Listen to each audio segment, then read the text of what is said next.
মাননীয় প্রধানমন্ত্রী, নরপিশাচ ধর্ষকদেরকে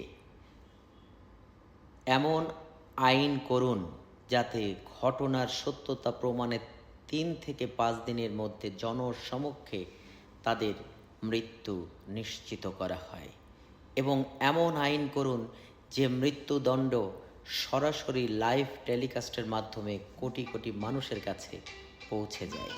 যেহেতু সংসদ অধিবেশন এখন বন্ধ, তাই এমন একটি আইনি অধ্যাদেশ আপনি করুন যা এই রামিসা হত্যাকাণ্ডের আসামি জাকিরকে দিয়েই শুরু হোক।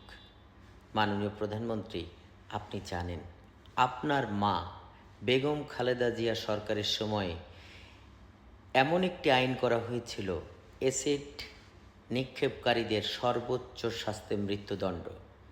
সেই